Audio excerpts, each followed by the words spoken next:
శ్రీవారి కారం, శ్రీవారిని ప్రేమించే వారి కోసం. శ్రీవారి spices, chilli, turmeric, coriander powder. శ్రీవారి కారం, శ్రీవారిని ప్రేమించే వారి కోసం. అతను ఠాగూర్ సినిమాలో చిరంజీవి కాదు, శివాజీ సినిమాలో రజనీకాంత్ కాదు, శ్రీమంతుడు సినిమాలో మహేష్ బాబు అంతకన్నా కాదు. అయినా సరే టాలీవుడ్ సినిమాలు పైరసీ చేసిన ఐబొమ్మ రవి ఎలివేషన్ లేకుండానే జనంలో హీరో అయిపోయాడు. అతన్ని అరెస్ట్ చేశాక ఆడియన్స్ హ్యాపీగా ఫీల్ అవుతారనుకుంటే వాళ్ళు మాత్రం రివర్స్లో రవికే మద్దతు నిలుస్తున్నారు. రోజు రోజుకు ఐబొమ్మ రవిపై సానుభూతి పెరుగుతోంది తప్ప తగ్గట్లేదు. రవి తప్పు చేసినా జనంలో ఇంత సపోర్ట్ దేనికి?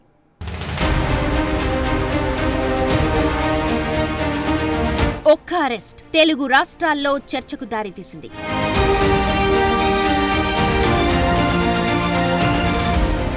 ఓ సామాన్యుడు సడన్ గా హీరో అయిపోయాడు. ఇమ్మడి రవి ఏం టాలెంట్ అన్నది. ఐబొమ్మ రవి అరెస్ట్ అయిన దగ్గర నుంచి ఇప్పటి వరకు అతనే ట్రెండింగ్ టాపిక్. పైరసీకి పాల్పడిన రవిని చట్టం అరెస్ట్ చేసినా ప్రజల నుంచి అతనికి వస్తున్న అనూహ్య మద్దతు వెనుక బలమైన కారణాలున్నాయి. ఈ మంది రవిని ఓ రాబిన్ హుడ్ గా ఎలివేట్ చేయడం, జనం అతనికి మద్దతుగా నిలబడ్డం అనేది కేవలం ఓ వ్యక్తికి సంబంధించిన విషయం కాదు. ఇది ఫిల్మ్ ఇండస్ట్రీకి, సాధారణ ప్రేక్షకులకు మధ్య పెరిగిన గ్యాప్ గురించి తెలియజేస్తోంది. అతని అరెస్ట్ గురించి పోలీసులు ఏం చెప్పినా, ప్రజల డేటా ప్రమాదంలో ఉందని ఎంత హెచ్చరించినా సరే పబ్లిక్ సపోర్ట్ మాత్రం రవి వైపే కనిపిస్తోంది. అది రోజు రోజుకి పెరుగుతోంది. సో పబ్లిక్ అర్థం చేసుకోవాలి. ఈ రోజు ఏదో మనము ఫిలిం చూస్తాను అనుకోవడానికి లేదు. దాని వెనక కూడా ఒక డార్క్ ఫేస్ ఉందని చెప్పి తెలుసుకోవాలి. మనము ఆయన అరెస్ట్ చేసిన తర్వాత ఇమీడియట్లీ ఐబొమ్మ అండ్ బప్పం వెబ్సైట్స్ని మనము డౌన్ చేయడం జరిగింది, అన్ని కూడా స్టాప్ చేయడం జరిగింది. సో ఇలాంటి వెబ్సైట్స్ని పబ్లిక్ ఎంకరేజ్ చేయవద్దని చెప్పి కోరుతున్నాను. First piracy it self is illegal. దాని కాకుండా మీకు పర్సనల్ కూడా నష్టం జరుగుతుంది, అది కూడా అర్థం చేసుకోవాలి. మీ పర్సనల్ డేటా కూడా పోవడం జరుగుతుంది. చాలామంది కూడా దీనివల్ల కూడా నష్టం కావడం జరిగింది. సో చాలామంది ఆయన కూడా చాలా పెద్ద పెద్ద స్టేట్మెంట్ ఇచ్చారు. ఒక దమ్ము ఉంటే పోలీసు వాళ్ళు పట్టుకోని చెప్పి ఎక్కడ ఉన్నారు ఇప్పుడు అని ఎమ్మడే రవి. జిఎల్ నరసింహారావు అని ఒక ఆయన అడ్వకేటు సినీ ప్రేక్షక వినియోగదారుల సంఘం అని పెట్టాడు 25 ఏళ్ల క్రితం. పెట్టి ఈ టికెట్ల మీద, బుక్ షోల మీద, తినుబండారాల మీద ఢిల్లీ దాకా ఫైట్ చేశారు. మీరు ఆశ్చర్యపోతారు. హైదరాబాద్లో కన్జ్యూమర్ ఫోరంలో చేస్తే ఈ పీవీఆర్ కాంప్లెక్స్లో వాళ్ళందరూ ఆ ఢిల్లీ నుంచి గంటకి 50 లక్షలు తీసుకుని అడ్వకేట్ తీసుకొచ్చి వాదించారు. అంటే ఎంత డబ్బు ఉంటుందో మీరు ఆలోచించండి. ఇప్పుడు రవికి పెరిగే ఆదరణ అంది. పోలీసుల వర్షన్ ఇలా ఉంటే ఐబొమ్మ రవి అరెస్ట్ గురించి, సినిమా పైరసీ గురించి జనం ఏమంటున్నారో ఒక్కసారి చూస్తే తేడా ఇట్టే అర్థమైపోతుంది. పేద కుటుంబాలు ఉంటాయి, ఇంకా కూలి పని చేసుకునే వాళ్ళు ఉంటారు. వాళ్ళందరూ అంతంత టికెట్ కొనలేరు. సో ఈ ఇమ్మడి రవి చేసిన పని అయితే చాలా మంచిదే. కాకపోతే ఈ పైరసీ అనేది రాంగ్. ఏంటంటే ఒక సినిమా దొంగతనం చేసి మనకి ఇవ్వడం అనేది అది తప్పే, కాదని అన్నాం. ఐబొమ్మ రవి ముందే చెప్పింది కదా, నేను ఎంచుకున్న మార్గం తప్పే కానీ నేను చేసేది మంచి పని అని చెప్పింది. డబ్బు ఉన్నాడు 10 మందే ఉన్నారు, డబ్బు లేని వాళ్ళు 90 మంది ఉన్నారు. మరి 90 మంది మీరు 7,000 టికెట్ల రేట్లు పెంచి సినిమా చూసేటప్పుడు మరి పాప్కార్న్ కొనుక్కోవాలన్నా, సమోసా కొనుక్కోవాలన్నా, వందల కూల్ డ్రింక్స్ కొనుక్కోవాలన్నా 100 పెంచి మరి సగటు మధ్యతరగతి మనిషి ఎట్ట చూస్తాయి కొనుక్కోని. ఐబొమ్మ రవి ఎందుకురా ఇతన్ని ఇంతలా ట్రోల్ చేస్తున్నారు? ఇన్ని రోజులు ఇతను ప్రొవైడ్ చేసిన ఫ్రీ సర్వీస్ ఐబొమ్మ వెబ్సైట్ ప్రతి ఒక్కరు యూజ్ చేసుకున్నారు. ఒప్పుకుందాం, ఇతని కారణంగా సినీ ఫీల్డ్ చాలా వరకు లాస్ అయింది అని. But in the same way అంత ఖర్చు పెట్టి టికెట్ కొనలేక మూవీ చూడలేని వాళ్ళు కూడా ఇతని కారణంగా మూవీ చూడగలిగారు. ఇది కూడా ఆలోచించాలి కదా. ఇలాంటి టాలెంటెడ్ పీపుల్ని అరెస్ట్ చేసి జైల్లో కూర్చోబెడితే ఇంకో 10 సంవత్సరాలు కూడా అదే చెప్పుకుంటూ ఉంటాం, India is still developing country అని. And there is no change in that.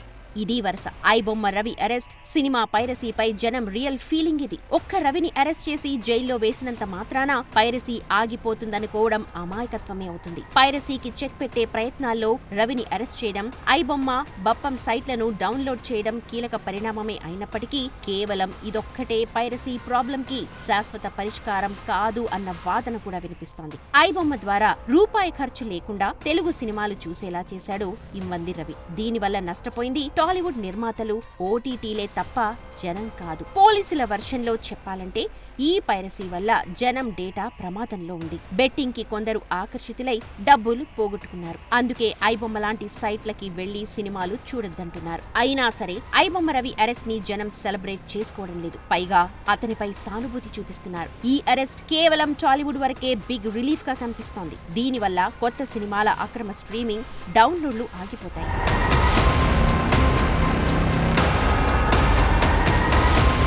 ఇక్కడ అర్థం చేసుకోవాల్సింది ఏంటంటే పైరసీ అనేది ఒక్క రవి అరెస్టుతోనో, ఐబొమ్మ, బప్పం లాంటి 1-2 వెబ్సైట్లు డౌన్ చేయడం వల్ల తీరిపోయే ప్రాబ్లం కాదు. ఇదంతా తాత్కాలికమే. పైరసీ భూతాన్ని అంతం చేయటం ఎవరి వల్ల కాదని పోలీసులే చెప్తున్నారు. హోంశాఖ కార్యదర్శిగా ఉన్న సీనియర్ ఐపీఎస్ అధికారి సివి ఆనంద్ కూడా దీనిపై రియాక్ట్ అయ్యారు. హ్యాకర్లు, హ్యాకింగ్ అనేవి కొనసాగుతూనే ఉంటాయి అని ట్వీట్ చేశారు. ఒక్కరిని అరెస్ట్ చేసినంత మాత్రాన పైరసీ ఆగిపోదని, అతని స్థానంలో మరొకరు వస్తారన్నారు.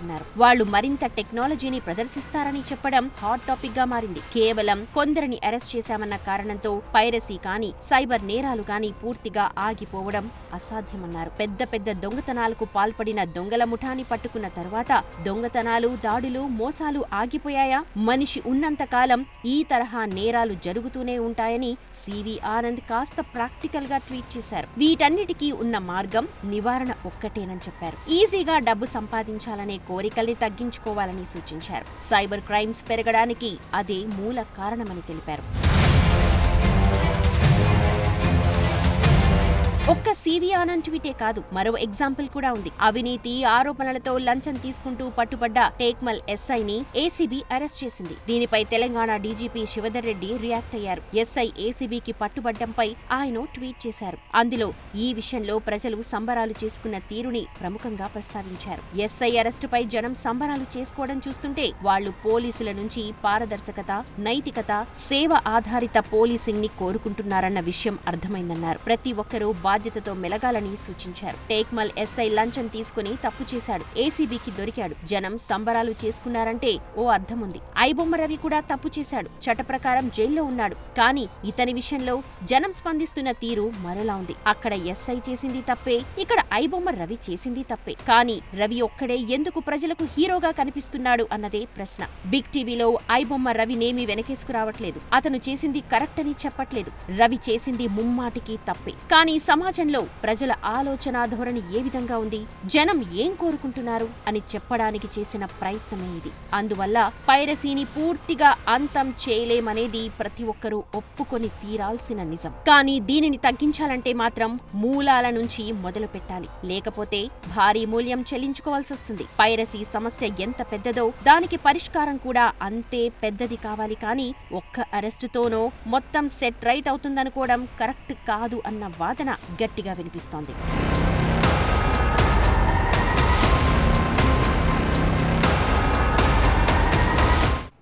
ఈ మంది రవి లాంటోళ్ళని ఎంత మందిని అరెస్ట్ చేసినా, ఐబొమ్మ లాంటి ఎన్ని సైట్లని డౌన్ చేసినా వాడిపోతే వీడు, వీడిపోతే వాడు అంటూ ఎవడో ఒకడు వస్తూనే ఉంటాడు. పైరసీ చేస్తూనే ఉంటాడు. జనం చూస్తూనే ఉంటారు. పోలీసులు మీ డేటా డేంజర్లో పడుతుందని చెప్పినా, దానివల్ల అనేక రకాలుగా నష్టపోయే ప్రమాదం ఉందని హెచ్చరించినా జనం వినే పరిస్థితి లేదని విషయం ఐబొమ్మ రవి ఎపిసోడ్తో క్లియర్ అయిపోయింది. ముఖ్యంగా టాలీవుడ్ సినీ నిర్మాతల కళ్ళు తెరిపించింది. అసలు ఈ స్థాయిలో పైరసీ జరగటానికి కారణం నిర్మాతలేనా? తప్పంతా వారిదేనా? జనాన్ని పైరసీ నుంచి బయటకు తీసుకురావాలంటే ఏం చేయాలి?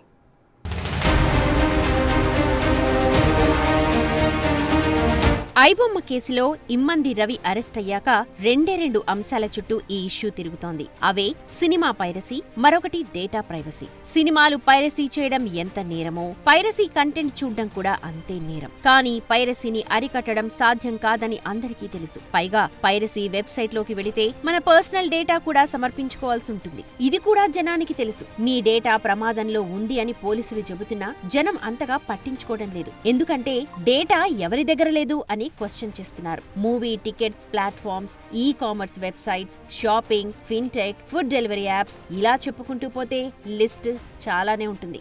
ఎందరి దగ్గరో జనం డేటా ఉంది. డేటాకు ప్రైవసీ లేకుండా పోయి చాలా రోజులైంది. ఇప్పుడు కొత్తగా పోయేదేం లేదు అన్న ధోరణిలో జనం ఆలోచిస్తున్నారు. అందువల్ల పైరసీ సైట్ల ద్వారా మీ డేటా డేంజర్ లో ఉందంటే దానిని సీరియస్ గా తీసుకునే పరిస్థితిలో జనం లేరు అనేది రియాలిటీ. ఇక్కడ రియలైజ్ అవ్వాల్సిందల్లా పైరసీ గురించే.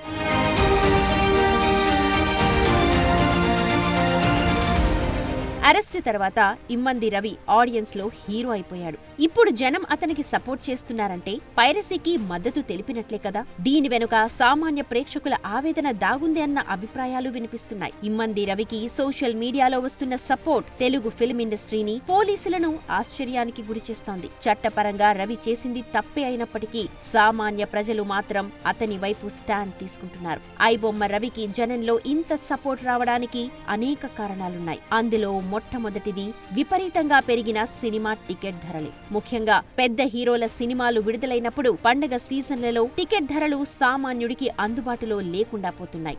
నలుగురు సభ్యులున్న ఓ కుటుంబం థియేటర్ కి వెళ్లి సినిమా చూడాలంటే టికెట్లు, ఇంటర్వెల్ స్నాక్స్ కలుపుకొని తక్కువలో తక్కువ 2,000 రూపాయలు ఖర్చవుతోంది. ఓ మధ్యతరగతి కుటుంబానికి ఇది చాలా పెద్ద భారం. సినిమా ప్రతి ఒక్కరికి అందుబాటులో ఉండాలని జనం భావిస్తారు. టికెట్ రేట్లు పెంచడం వల్ల సామాన్యులకు ఆ వినోదం దూరమవుతోంది. అందువల్ల టికెట్ ధరలు, స్నాక్స్ రేట్లు తగ్గించండి, మేమే థియేటర్ కు వచ్చి చూస్తాం అన్న వాదన ప్రేక్షకుల నుంచి బలంగా వినిపిస్తోంది. రవి మీద పోలీసులకు కంప్లైంట్ ఇవ్వడం మీద పెట్టిన శ్రద్ధ ముందు టికెట్ రేట్లు తగ్గించడం మీద పెట్టాలని ఆడియన్స్ డిమాండ్ చేస్తున్నారు.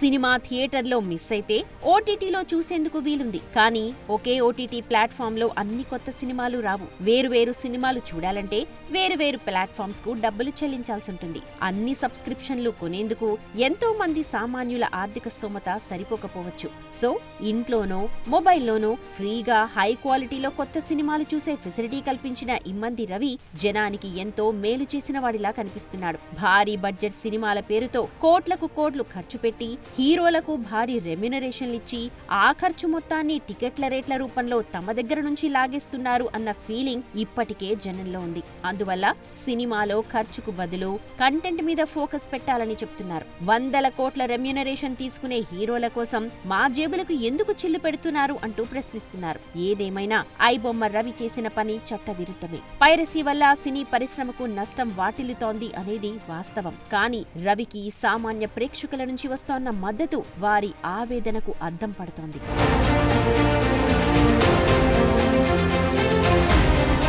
ఐబొమ్మ ఎపిసోడ్తో అర్థం చేసుకోవాల్సిన విషయం ఒకటే. పైరసీ అనేది ఓ వ్యక్తికో వెబ్సైట్ కో సంబంధించింది కాదు. అదో నెట్వర్క్. ఒక ట్రెండ్ బ్లాక్ అయితే మరో పేరుతో పదుల సంఖ్యలో మిర్రర్ సైట్లు పుట్టుకొస్తాయి. ఐబొమ్మ కాకపోతే దాన్ని మించిన బామ్మ సైట్లు పుట్టుకొస్తాయి. ఇప్పటికీ ఐబొమ్మ లాంటి సైట్లు ఒక్క క్లిక్ దూరంలోనే ఉన్నాయి. సినిమాలు పైరసీ చేయడానికి డిసైడ్ అయినోడు ఎప్పటికప్పుడు కొత్త టెక్నాలజీతో అదే పనిలో ఉంటాడు. పోలీసులు, ఇతర దర్యాప్తు సంస్థలు వారిని పట్టుకునేలోపే ఎస్కేప్ అయ్యేందుకు ఓ మార్గం రెడీగా ఉంటుంది. జనం పైరసీ సినిమాలు చూసినంత కాలం దానికి ఏదో ఒక సైట్ అందుబాటులో ఉంటూనే ఉంటుంది. థియేటర్లలో వేల రూపాయలు ఖర్చు చేసి పెట్టే సినిమాలు చూడటం కన్నా ఫ్రీగా మూవీ కంటెంట్ చూడాలనుకునే ఆడియన్స్ సంఖ్య ఎక్కువ. అందువల్ల ఎవరో ఒకరు ఏదో ఒక పేరుతో పైరసీ వెబ్సైట్లు క్రియేట్ చేస్తూనే ఉంటారు. ఒక్క ఐబొమ్మని బ్లాక్ చేసినంత మాత్రాన పైరసీ ఆగదు. ఇమ్మంది రవి అరెస్టుతోనూ పైరసీ నెట్వర్క్ చైన్ తెగిపోదు. కేవలం టికెట్ ధరలు తగ్గించడం, సామాన్యులకు వినోదాన్ని మరింత అందుబాటులోకి తీసుకురావడం, ప్రేక్షకులు మళ్లీ థియేటర్ల వైపు మళ్లే అలవాటుని పెంచడం ద్వారానే పైరసీ సమస్యకు దీర్ఘకాలంలో పరిష్కారం లభిస్తుంది. ఐబొమ్మ రవి అరెస్ట్ పైరసీపై తాత్కాలిక విజయమే కావచ్చు. కానీ ప్రేక్షకుల మనసులో నుంచి పైరసీ ఆలోచనలని పూర్తిగా తుడిచేయాలంటే ముందు సినీ పరిశ్రమ తమ తీరుని, విధానాలను మార్చుకోవాల్సిన అవసరం ఎంతైనా ఉంది అన్న వాదన బలంగా వినిపిస్తోంది.